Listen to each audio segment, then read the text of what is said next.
Olá, sou Marcele Pisato e hoje nós estamos com mais um episódio sobre o Simplifica Prev. E nesse tema de hoje nós vamos estar simplificando um dos temas que são mais judicializados perante o direito previdenciário, que é sobre os benefícios por incapacidade. Nós precisamos entender que às vezes é uma ideia fácil, mas a grande maioria das vezes é que o INSS nega, né, todo e qualquer tipo de benefício por incapacidade, e isso faz com que o Poder Judiciário ele fica muito abarrotado. E para estar conosco, simplificando então tudo sobre os benefícios por incapacidade, eu tenho muito orgulho de ter comigo o professor Fabrício Vieira, o Dr. Teia. Muito obrigado por ter topado esse convite e estar falando também conosco sobre benefícios por incapacidade. Bom, Marcelo, eu que agradeço, né? Bom dia, boa tarde, boa noite para quem está nos assistindo. E sem dúvida nenhuma esse é um assunto de extrema importância para nós previdenciaristas, né? Porque quem começa no previdenciário, a porta de entrada são os benefícios por incapacidade, né? E é uma chance, né, e uma oportunidade de, além da gente poder aí começar a ter os seus honorários, a sua remuneração, é a oportunidade de ajudar as pessoas, né? Embora o direito previdenciário em si tudo é isso, mas sem dúvida nenhuma os benefícios por incapacidade, né, professora Marcele, sem dúvida nenhuma é aí uma das primeiras formas da gente poder estar ajudando as pessoas. Então é um prazer estar aqui e um assunto também que eu gosto muito. E quando a gente fala em benefício por incapacidade, né, tanto os advogados iniciantes, os jovens advogados, assim também como os segurados, acredito que é pura e simplesmente protocolar o pedido, né, no caso agora do ateste médio, ou solicitar a perícia médica no INSS. Só que não é somente isso, né? Ali é o ponto de partida.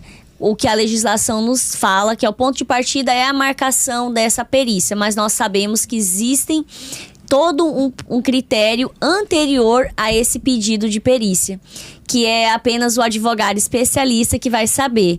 Que é o quê? A questão da qualidade de segurado, saber analisar um CNIS, ver se está no período de carência e também verificar a questão do laudo médico, né? Não é só ter uma CID ou um atestado de incapacidade que vai dar direito a essa concessão. Talvez seja esse o motivo pelo qual existem muitas negativas. Não falo somente no INSS, mas também na Justiça, porque infelizmente ainda existem colegas que não sabem ter essa análise e que nós vamos estar simplificando nesse podcast de hoje, né?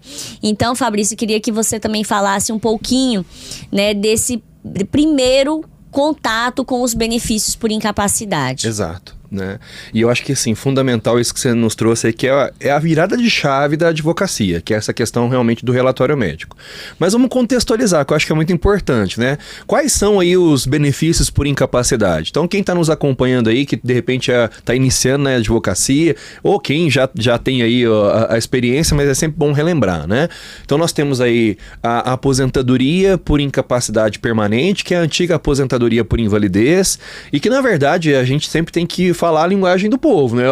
Ainda na rua é a aposentadoria por invalidez. Nós temos o auxílio por incapacidade temporária, que é o antigo auxílio doença, e nós temos o auxílio acidente. Embora alguns doutrinadores e alguns juristas entendam que o benefício auxílio acidente não faz parte dessa linha, né, de benefício por incapacidade, mas eu reputo que eu acho que sim, que deve fazer parte, embora ele é o patinho feio da história, porque ele tem toda tem características diferentes, mas ele não tem como não ligar o auxílio acidente aos benefícios por incapacidade.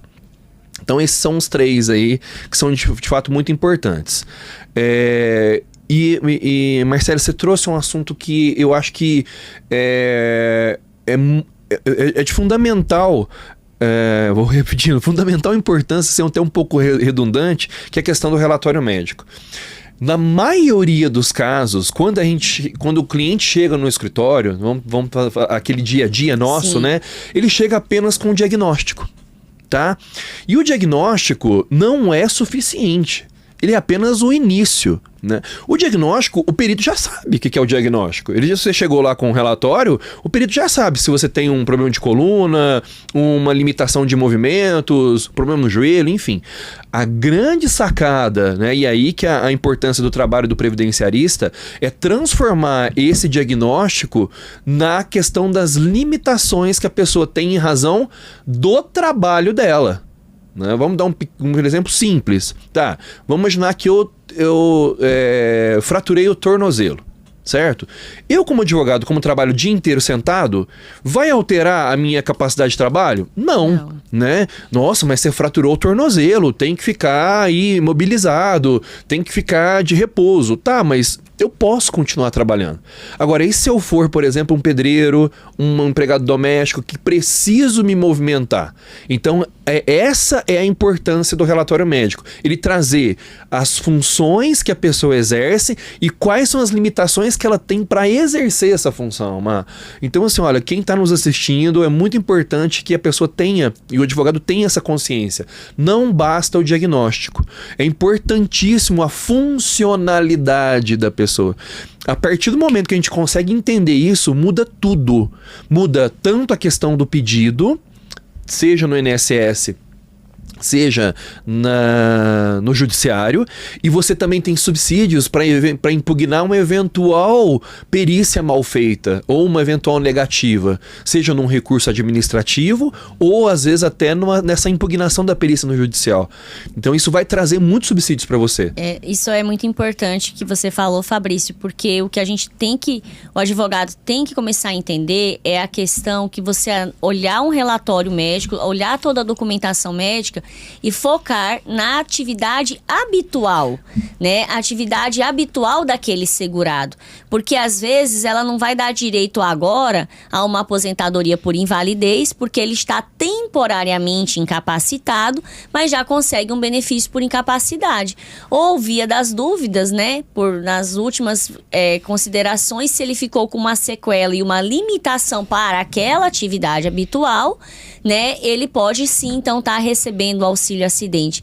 E quando a gente fala nisso, é importante esclarecer que semana passada mesmo chegou uma colega advogada que o cliente dela teve o pedido negado no INSS e ela queria judicializar. Mas ela queria pedir única e tão exclusivamente a aposentadoria. E eu disse, olha, é muito complicado, é muito arriscado você solicitar apenas a aposentadoria por invalidez. Porque se o laudo médico pericial da Justiça determinar o afastamento dele de 180 dias, ele passou na perícia, mas não levou o benefício. Exato. Por conta do pedido, né? Então ainda tem colegas advogados que eles têm essa dúvida. E é importante nos cursos práticos, né, que a gente vai estar desenvolvendo, é justamente falar nisso. Primeiro, você pede a aposentadoria, subsidiariamente, se não for concedido, o temporário e também o auxílio acidente. Se couber no caso, né?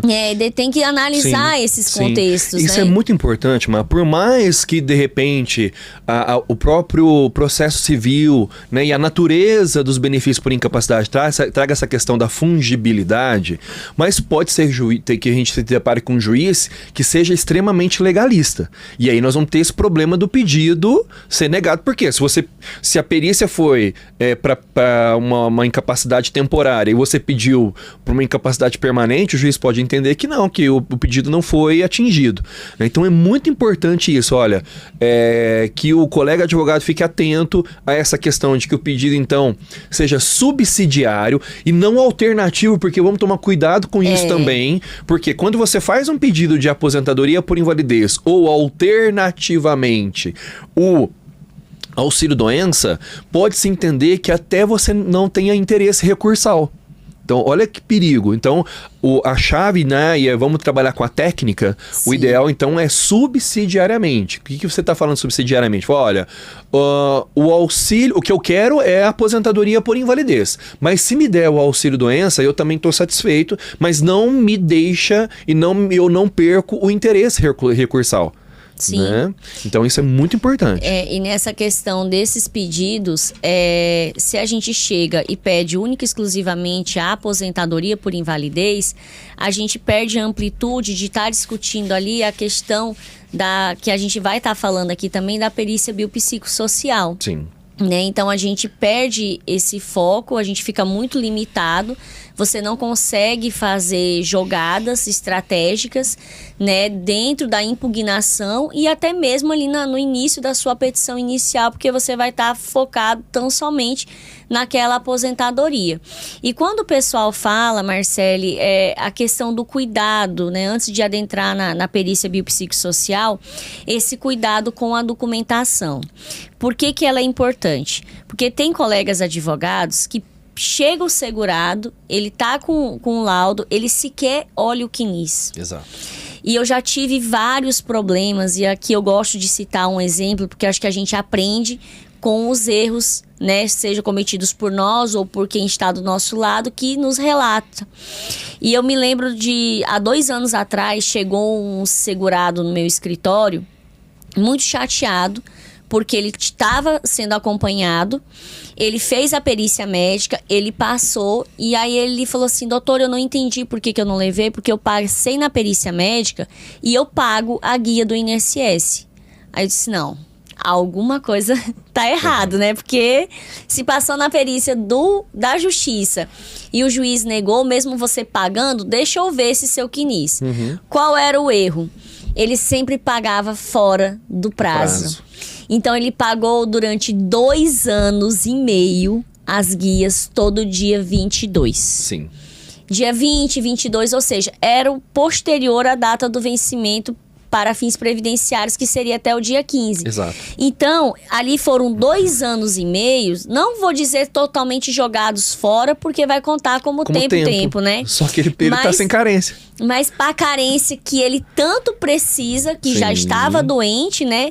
Então fala assim, olha, infelizmente você vai ter que recuperar a questão, e aqui é muito importante nós estarmos falando disso, que era recuperar a questão da carência, pagar mais 6 meses, né? Não precisa ser os 6 meses em dias, mas a primeira contribuição, ela tem que ser paga em dia. Pessoal que está aqui nos ouvindo, isso é muito importante, que essa primeira contribuição, ela tem que ser paga em dia. Agora, se você está diante de um cliente que nunca pagou o INSS, não, ele não tem que pagar só 6, ele tem que pagar as 12 contribuições. Isso é muito importante nós estarmos falando, porque tem colega que não se atém a isso. Além de você analisar essa documentação médica, não é falar para o cliente levar toda e qualquer documentação médica. Sim. Porque vamos supor que agora ele de fato esteja na qualidade segurado, mas ele pega uma contribuição, um laudo médico lá de 2018, quando iniciou a incapacidade dele, do qual ele não estava na qualidade segurado. Olha o problema que você arrumou para o seu cliente, para você, porque o perito que olhar, ele vai ver, então ele já tinha essa incapacidade, essa CID lá em 2018, então não começou agora, começou lá. E aí vai dar a data de início de incapacidade, a data diferente do período do cômputo da carência. E isso é importante nós estarmos falando também, né, Fabrício? Exatamente. Que é a chamada pré-existência, né? Além de falar de doença pré-existente, mas tecnicamente a gente tem que falar de incapacidade pré-existente, né? E, então isso é muito importante, porque se isso for num período, se constatar a incapacidade num período em que ele não está na qualidade de segurado, ou ele não esteja com a carência cumprida, ele vai perder isso completamente. Então é muito importante para nós advogados não tratar isso de uma forma qualquer. Então você foi muito específico e muito sagaz naquilo que você trouxe. Olha, cuidado, faça a análise primeiro do CNIS do seu cliente, porque pode ser que a documentação que ele tenha não bata com o período necessário, com o tempo necessário que você precisa, né? E aí então orientar ele nesse sentido. Eu sempre gosto de estar falando, faça uma linha do tempo. Exato. Que isso vai ajudar, essa linha do tempo, ela ajuda até na nossa formação da nossa petição, ela ajuda na hora da nossa quesitação e ela também vai nos auxiliar na hora de nós passarmos as instruções para o cliente.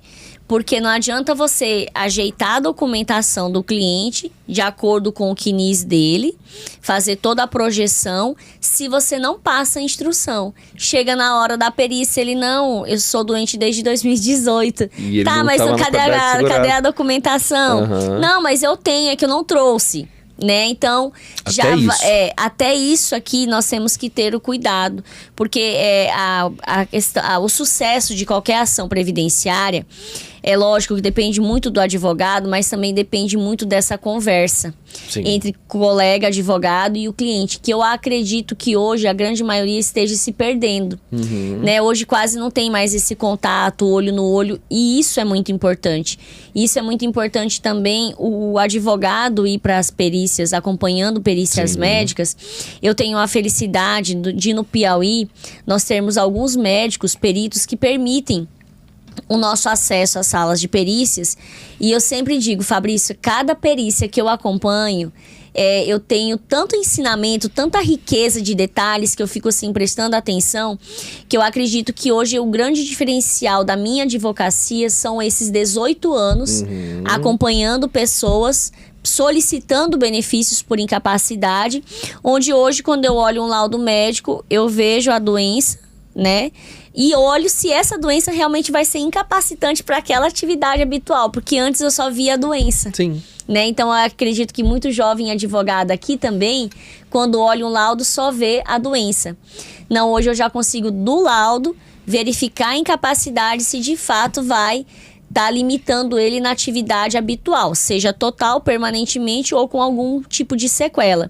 Então, essa importância, né, de nós estarmos sempre acompanhando, fazermos essa fiscalização, essa conversa com o cliente, eu acho muito importante, porque às vezes ele fala assim, não, eu tenho um problema de hérnia de disco. Tá, mas qual é a sua atividade? Ah, eu sou doméstica. E o que lhe incapacita?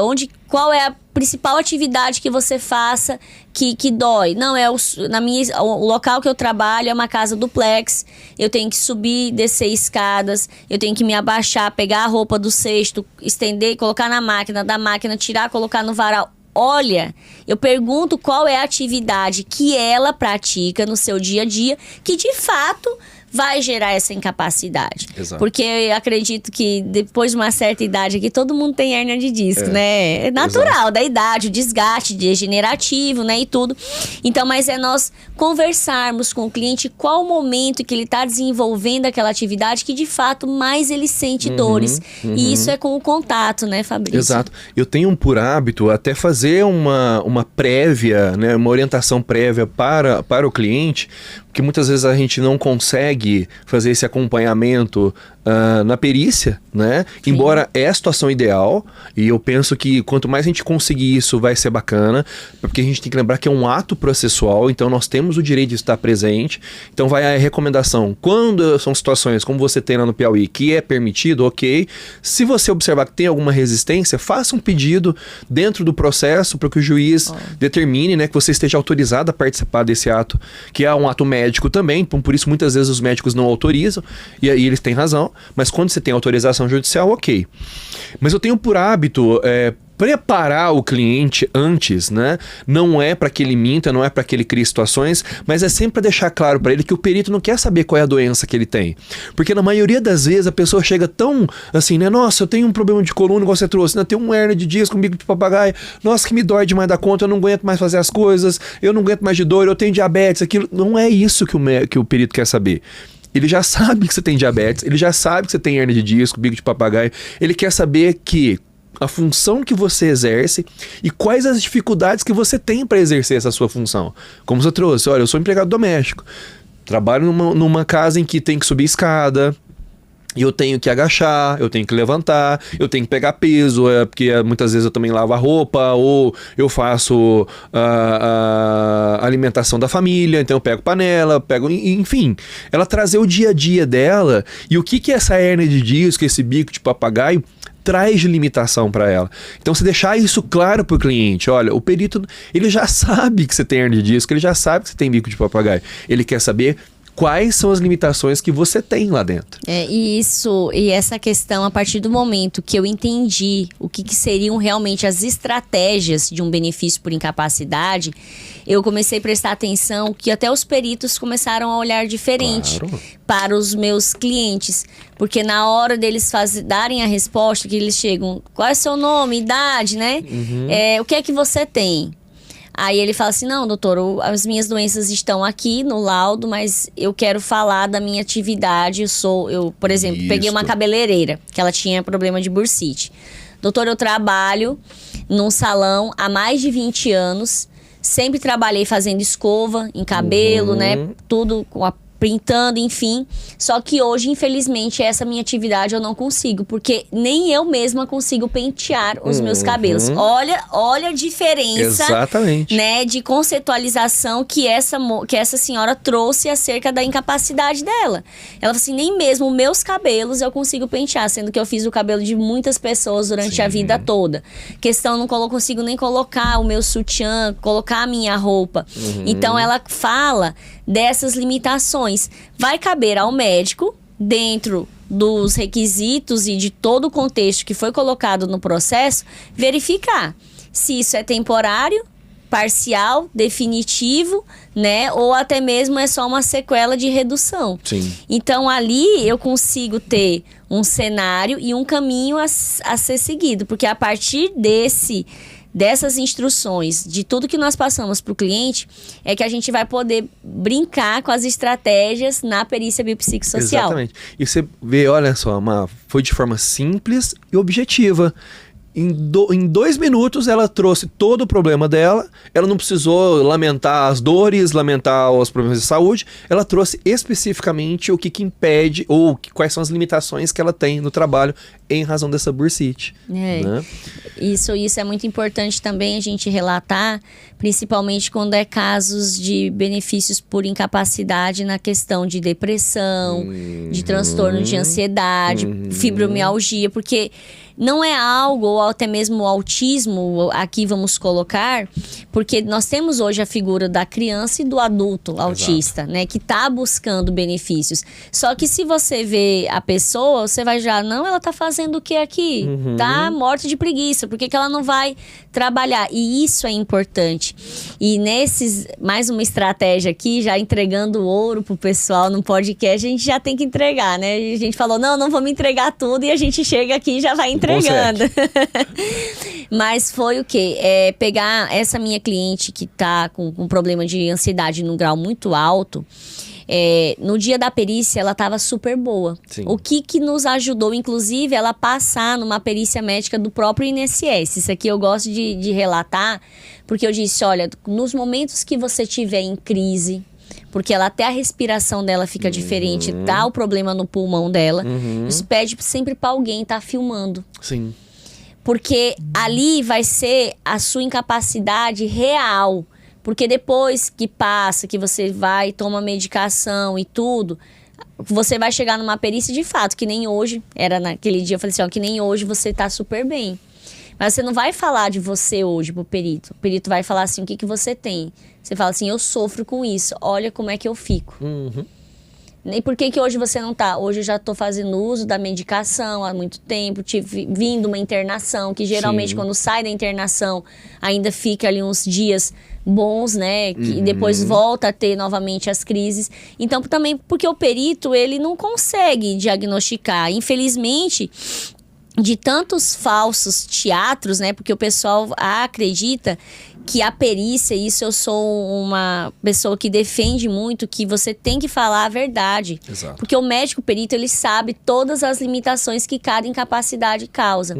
A perícia, ela não é um palco para você fazer, né, a sua apresentação, né, dar o seu show, entre aspas. Ali é algo sério, né? E acredito que pelo fato de muitas pessoas quererem insinuar ou querer fantasiar, maquiar o que de fato é incapacidade, é que nós temos um rigor muito grande. Exato. Então, o momento que a pessoa chega, que ela mostra, olha, doutor, hoje eu estou bem, mas eu estive isso aqui há 10 dias.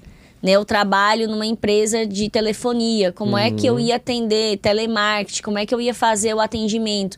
Então, ali o próprio perito do INSS olhou e viu, ele falou assim, eu quero ver. Então, essas doenças que aparentemente, visivelmente, você acredita que a pessoa, que o autismo com um nível mais nível 2, se é adulto, às vezes você não consegue, você fala com a pessoa, nossa, nem sabia que ela era, Sim, né? Assim se como comunica bem, com certeza falam também de você, então eu Sim, queria que colocasse mais essa questão. Essa questão dos transtornos mentais são muito importantes e a gente precisa aprofundar mais como operador do direito. É importantíssimo, então, essa sua fala, da gente tentar orientar o cliente a buscar documentar isso, principalmente agora, como a gente já tem a tecnologia na mão aqui o tempo todo, né, gravar isso. E uma coisa muito importante também, Má, que nós podemos utilizar, é a questão da medicação. Porque muitas vezes a própria medicação também é um fator incapacitante.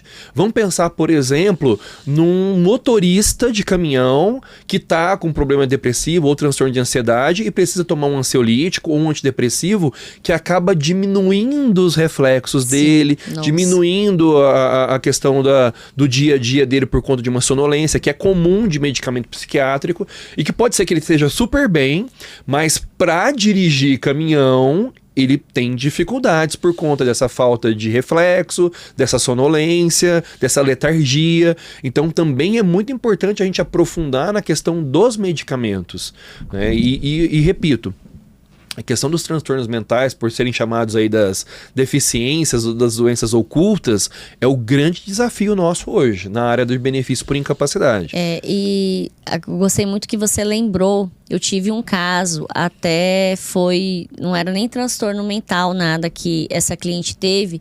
E na impugnação, através da perícia biopsicossocial, ela tinha HIV.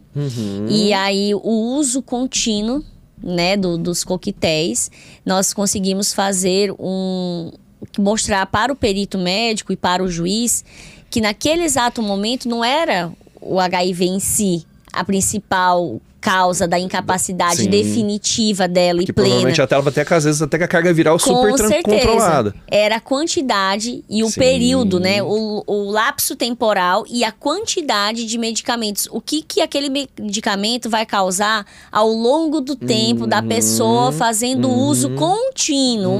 Que nem não é uma vez ou outra, é todos os dias. Então, o que esse medicamento causa? Então, quando a gente fala de incapacidade, não é, mais uma vez, pode parecer redundante, mas a gente está aqui querendo falar para o colega advogado e para o segurado que está nos assistindo, nos escutando, é que não é só a doença. Nunca foi só a doença. Não. E, infelizmente, tem muitas pessoas que ainda focam só nisso.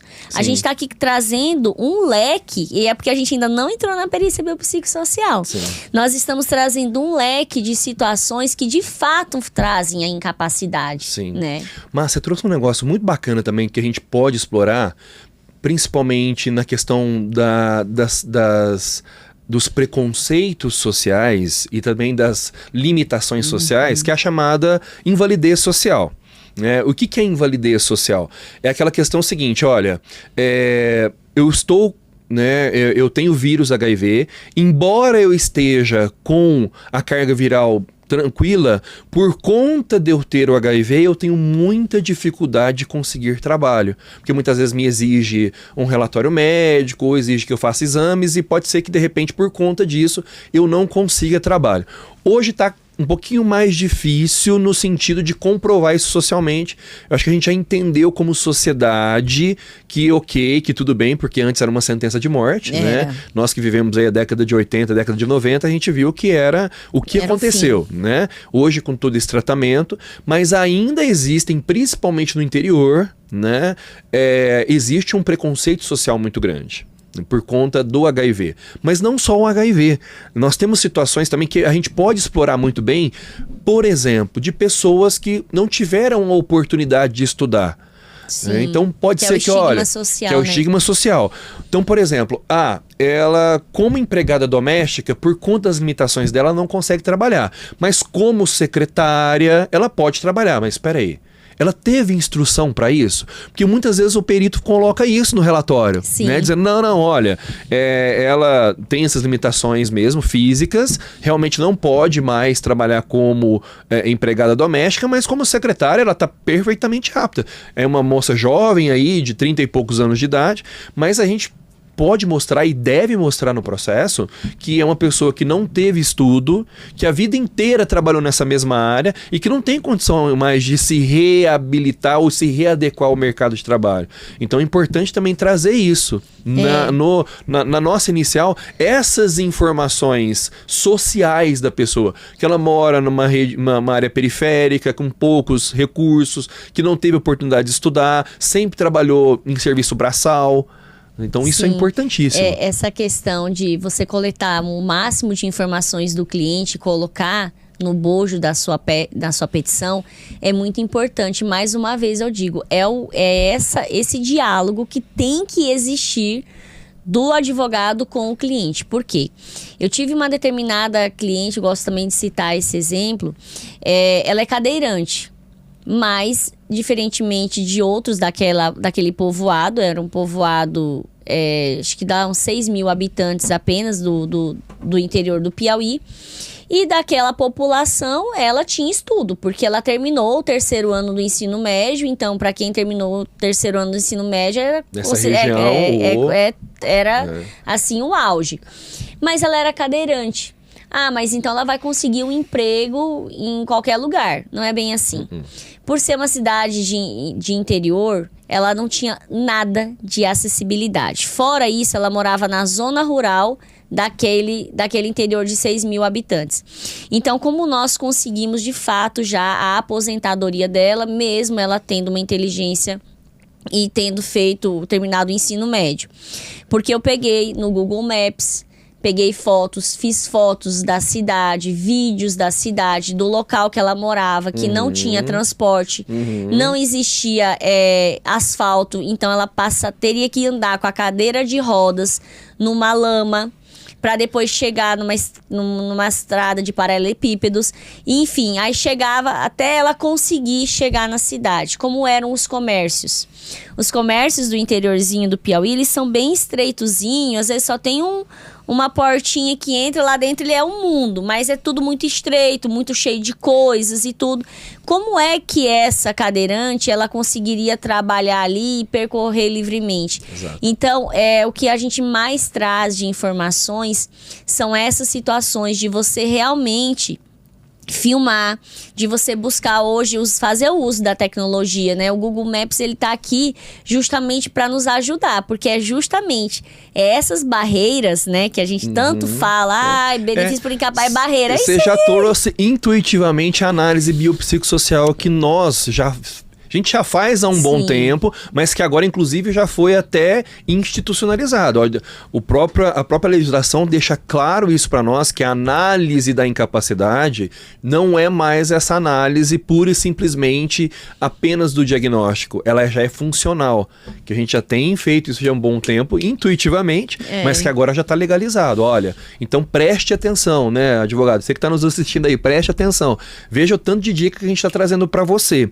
Então, essa análise hoje, ela não é pura e simplesmente do diagnóstico e também não precisa e não deve basear apenas nessa questão da funcionalidade como trabalho, mas trazer todo esse ambiente social que a pessoa convive. Olha a riqueza que você trouxe de informações para trazer para o perito, que perito, não vai adiantar você querer que ela, ou você subjugar que ela pode exercer uma outra atividade do que ela está habitualmente capacitada. Por quê? Veja as limitações sociais que ela tem para conseguir isso. Ela mora numa cidade pequena que não tem oportunidade e, além disso, para ela chegar e sair da casa dela, que é da zona rural, até um eventual local que possa proporcionar trabalho para ela, olhe as limitações sociais que ela tem. É isso que nós temos que demonstrar, né? E eu tive esse tino, isso foi antes dessa recente decisão da institucionalização da perícia biopsicossocial, foi realmente levar para o perito, né?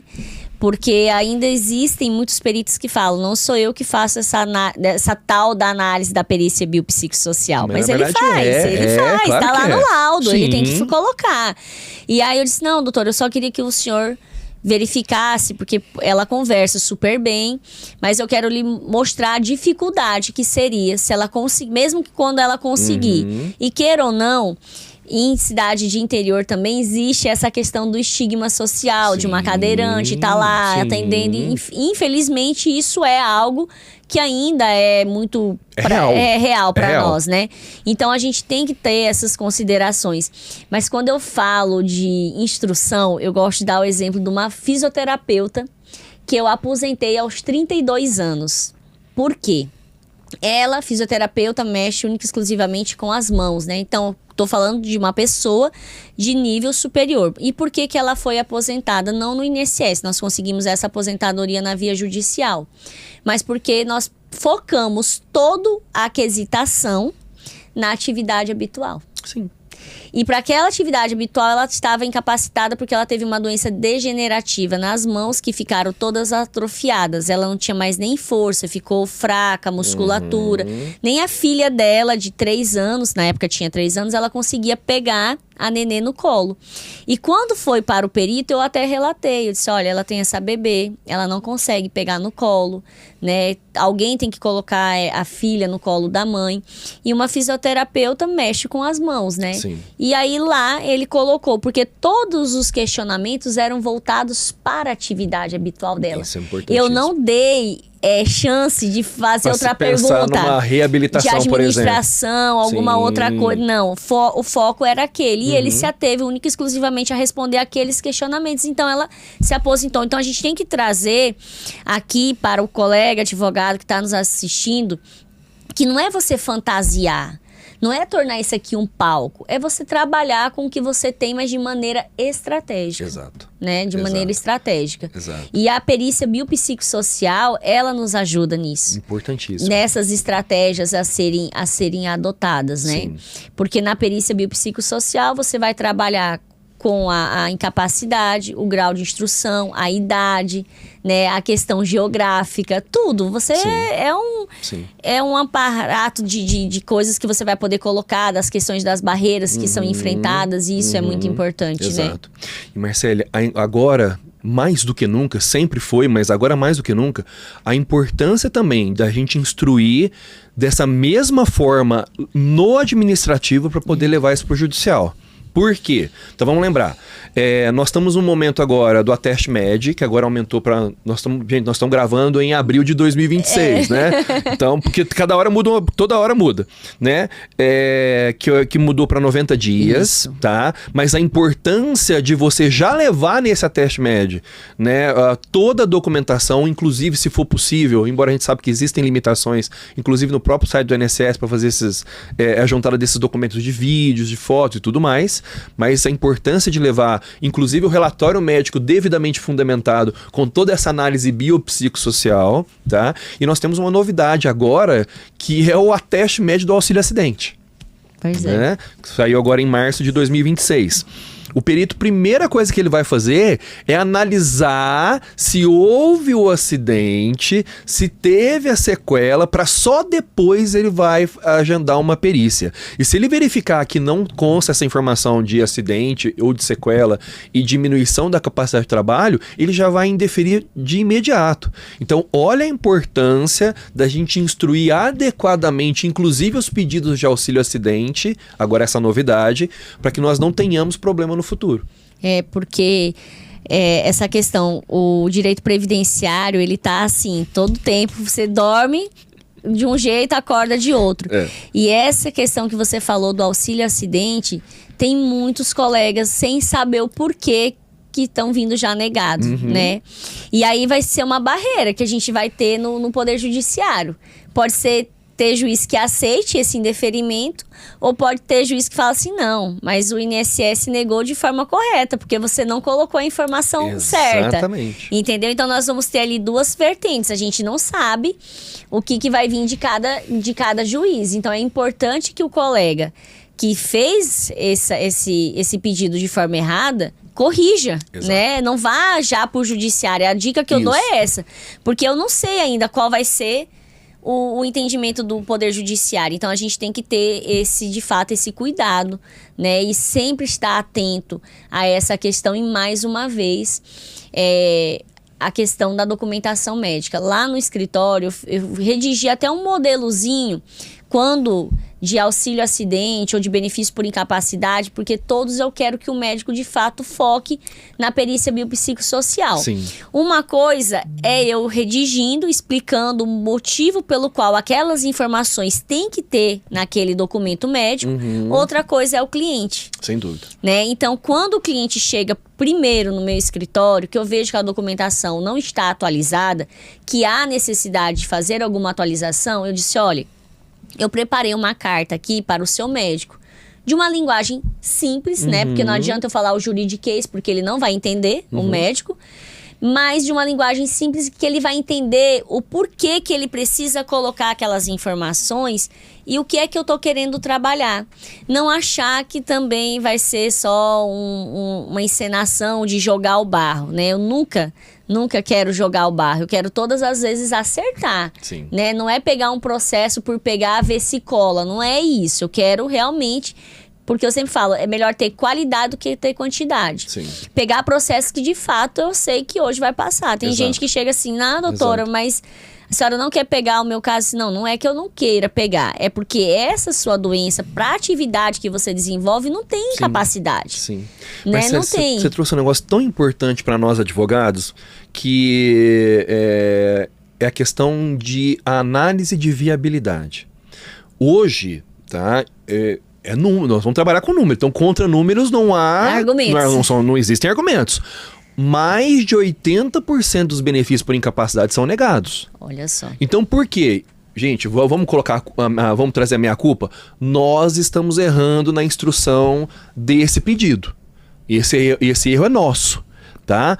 Muitas vezes, no afã de querer pegar tudo e querer fazer volume, você não toma esse cuidado da análise de viabilidade, ingressa de qualquer forma, com uma documentação, principalmente de benefício por incapacidade, que tem apenas um diagnóstico, que não é o suficiente. Você fala, não, mas na perícia depois o perito vê. Gente, não é mais assim que funciona. Pode ser que lá no passado, de repente, funcionou. Mas não é mais assim que funciona, tá? Então, faça primeiro uma análise de viabilidade. Você é o primeiro juiz da causa, né? A gente lembra de estudar isso lá em teoria geral de processo civil. Olha, você é o primeiro juiz da causa, não sei o quê. Isso para nós parecia tão longe. E, na verdade, não é. Não é tão longe, muito pelo contrário, né? É bem próximo, mas você falando das aulas do curso de Direito, eu me lembrava assim, meu Deus, por que eu estou estudando hermenêutica jurídica, né? Agora a Eu gente ficava me lembra o porquê. perguntando, e hoje eu entendo perfeitamente, né? Que é justamente essa questão dessa aplicação da legislação ao caso concreto. E você falou algo muito importante. Nós temos ali um diagnóstico. Só Sim. aquele diagnóstico nunca vai ser suficiente, pessoal, né? A gente tem que ter isso em mente. E a questão de nós sermos o primeiro juiz da causa e nós sabermos as limitações que, de fato, o nosso cliente tem e colocar isso no nosso pedido da perícia biopsicossocial, onde eu sempre gosto de trazer um exemplo de um cliente nosso que ele era motorista, e ele tinha problemas cardíacos. E aí, resumindo aqui, só para que todos entendam, ele foi para a perícia médica. O médico da Justiça Federal só deu 3 meses para ele. Aí, em sede de impugnação, eu fiz a colocação da perícia biopsicossocial. Demonstrei pelas carteiras de trabalho que desde a primeira assinatura ele sempre trabalhou como motorista. E aí, no final da minha impugnação ali, eu perguntei para o juiz, sabendo eu que ele tinha filhos, se ele contrataria o meu cliente para ser o motorista particular dele, para levar os filhos dele para a escola, algo nesse sentido. Eu sei que veio a sentença, onde o juiz reconheceu o benefício temporário dos 3 meses e converteu em aposentadoria. E aqui é importante a gente falar que o juiz, ao analisar o laudo médico pericial, ele não está distrito. Ele não tem que seguir 100% aquele laudo da perícia médica. Sim. Ah, Marcele, mas na minha região o juiz não está nem aí para impugnação, eu vou deixar de fazer. Não deixam. Porque as melhores teses nossas sempre surgiram do quê? De um advogado, de vários advogados insistirem, Exato. né? Porque nós precisamos levar, se para nós, advogados, o que nós estamos falando, que para você seja novo, perícia biopsicossocial, não é só doença, você imagine para o juiz. que o juiz não está ali trabalhando só com o direito previdenciário, né? Sim. São várias demandas. Então, vocês imaginam como é que não é para ele. Exato. Se para o médico também é estranho, quando eu chego que eu peço para ele colocar da atividade que aquele cliente desenvolve, teve um que pediu para o cliente me ligar, doutor, por que a senhora quer? O que eu tenho a ver com o que ele vai fazer? Por que ele não faz? Eu disse, não é o senhor, calma. Eu quero saber se ele vai conseguir fazer esses movimentos. Eu quero que o senhor coloque para mim que isso é imprescindível. Eu tô tentando buscar a aposentadoria dessa pessoa. Tá, tudo bem, acho que não tem nada a ver isso aqui, mas eu vou colocar.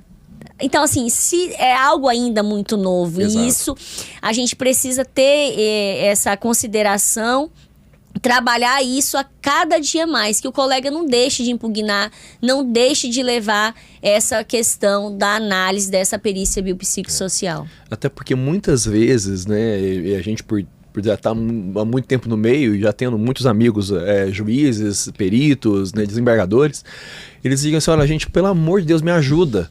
Né? É claro, porque ele é um ser humano, né? Mas ele, até pela posição que exerce, ele precisa também de subsídios para isso, né? Muitas vezes ele fala, olha, eu vejo que a situação de fato é uma situação em que a gente poderia trabalhar melhor, mas eu não tenho subsídios para isso. Então eu não posso julgar positivamente algo que eu não tenho materialmente em mãos. Então olha a importância do nosso trabalho, né, de instruir corretamente, com todos os dados possíveis, né, para que a gente possa ajudar o nosso colega juiz, o nosso colega perito, a poder levar esse direito, essa justiça ao nosso cliente. E isso aqui a gente vê que a cada dia a gente poderia passar aqui uma manhã inteira falando, né, que não ia suprir todas as falhas, todos os pontos importantes que nós temos ao falar de benefícios por incapacidade. Eu sempre digo que eles estão muito atrelados ali, eles doutrinariamente não, mas eu vejo que os benefícios por incapacidade, ele tem aquele pezinho juntinho ali com o BPC, né, da pessoa com deficiência, porque é importante o colega advogado ter esse olhar que se a pessoa chegou lá, nunca contribuiu, ou de fato não tem como contribuir, ou aquela é uma criança que de fato já é o BPC, ou seja um adulto, mas ele não está dentro dos critérios do benefício por incapacidade, também é importante falar que o advogado não deixa aquele cliente ir embora sem oferecer um outro produto da sua cartela de serviços advocatícios, né? Porque quando eu falo que o BPC ele é muito ligado, porque o que eu não consegui enquadrar dentro dos benefícios por incapacidade, eu posso tentar enquadrar na deficiência, né? Lógico que isso aqui seria uma outra temática, mas só para que o colega verifique essa possibilidade. E dentro desses benefícios por incapacidade, nós temos o queridinho do momento, que é a aposentadoria de PCD, né? Que eu acho que é só para a gente dar uma pinceladazinha. Quantos clientes de benefício por incapacidade você, colega, tem hoje dentro do seu escritório? Você já voltou o seu olhar a eles para saber quais deles eu conseguiria encaixar numa possível aposentadoria de PCD? E sem dúvida nenhuma, essa situação, porque nós temos que lembrar que o conceito de deficiência leva em conta quando você tem uma patologia que gera uma barreira social. Barreira social essa, inclusive, que é uma limitação para o trabalho. Se eu tenho um cliente que tem limitação para o trabalho, ele é um potencial cliente a ser PCD, ele é um potencial pessoa que pode ser considerada PCD. Então veja nos seus armários lá, né, nas suas pastinhas, quem você conseguiu benefício por incapacidade, quem você conseguiu o auxílio acidente. Por quê? Porque esses são potenciais clientes para aposentadoria PCD. E hoje que falo-se tanto que a dificuldade de trazer clientes, né? Às vezes o advogado ele tá muito cego naquela busca de novos clientes, e ele fecha os olhos para aquele cliente que ele já está ali dentro da sua base, né? Sim. E eu sei que a aposentadoria de PCD e benefício de prestação continuada será objeto de um outro podcast, mas assim, só para que vocês tenham essa noção. E caso vocês também queiram aprender um pouquinho mais sobre tudo do direito previdenciário, quero que vocês nos sigam na nossa comunidade, né, Dr. Fabrício? A comunidade do Simplifica Prev, onde vocês terão aulas semanais de forma gratuita, Mas nós temos uma novidade para o mês de maio, não é mesmo? Exatamente, para o mês de maio, né, eu e a doutora Marcele, nós vamos estar promovendo um curso de auxílio acidente. Isso. Então, ou seja, toda essa sistemática que a gente acabou de falar aqui agora, mas aplicado ao auxílio acidente, que é um benefício que pouquíssimos advogados dominam, que infelizmente a maioria dos segurados, quando sofrem um acidente, não sabe que tem direito a esse benefício. Nós temos que lembrar que, tô dando um spoiler, tá? Nós temos que lembrar que é um benefício que, pela própria legislação, ele tem a data de início no dia seguinte à cessação do auxílio doença. Então, quem recebeu o auxílio doença pode ter esse valor em atrasados para receber, e ele reflete no cálculo de uma aposentadoria. Então, veja o quão importante é esse benefício. Nós vamos transformar o famoso patinho feio dos benefícios por incapacidade em, na verdade, um grande cisne, né? Porque ali é a oportunidade de você alavancar a sua advocacia, você que quer se destacar nesse ano de 2026. Então, venha fazer parte dessa nossa comunidade. Como o doutor Fabrício falou, em maio agora nós teremos o curso do auxílio acidente, simplificando o auxílio acidente, e depois vocês todos os meses terão sempre mais cursos, e de forma gratuita toda semana vocês terão aulas, e nós vamos ter um aprimoramento não só de aulas de benefícios previdenciários, mas direito da saúde, direito do trabalho, né, Fabrício? Sim. Nós vamos querer movimentar isso. E a ideia do Simplifica também não é única e exclusivamente trazer o direito previdenciário, né? Então, como você trouxe, olha, direito à saúde, direito à educação, o direito trabalhista, e além disso, trazer também orientações de marketing jurídico, né? Você é expert nesse assunto, né? E também a parte de gestão de escritório, né? Que tá lá o Kelton para isso, que é o grande papo hoje nesse assunto de gestão de escritório. Então, é trazer para essa comunidade todo esse engajamento, toda essa ambiência, né, essa sistemática toda, para que você possa, além de ser um bom advogado tecnicamente, você consiga também fazer desse escritório um escritório lucrativo, né? Porque não é pura e simplesmente a gente entender como conseguir benefício, mas como administrar isso.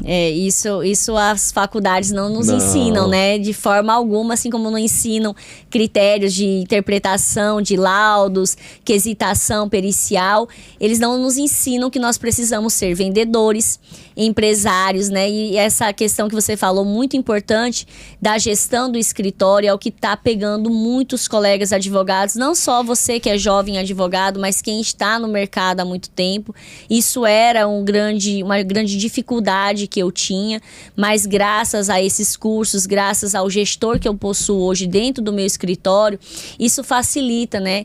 Porque esse gestor, ele não vai só organizar o teu escritório.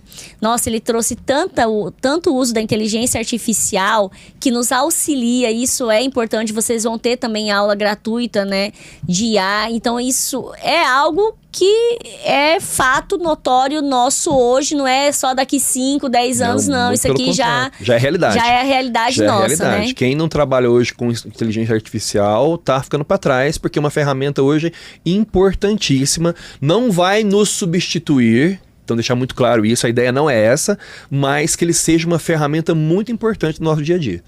Pois então, pessoal, quero agradecer mais uma vez a participação desse grande amigo, Dr. Fabrício Vieira, Dr. Teia, e agradecer a você que sempre está aqui conosco, nos assistindo nesse podcast. Deixe seu comentário, deixe suas sugestões para os próximos temas desse momento tão maravilhoso. E nesse caso de hoje foi simplificando benefícios por incapacidade. Muito obrigada a todos. Queria agradecer, então, quem nos assistiu, muito obrigado. E, Marcele, levar aqui meu agradecimento público, a admiração que eu tenho por você. Obrigado por me convidar a fazer parte aí desse ambiente nosso, que eu estou muito feliz e que, sem dúvida nenhuma, tem tudo para alavancar e ajudar muito os nossos colegas, né? Então, obrigado mesmo. Que Deus te abençoe muito. Amém.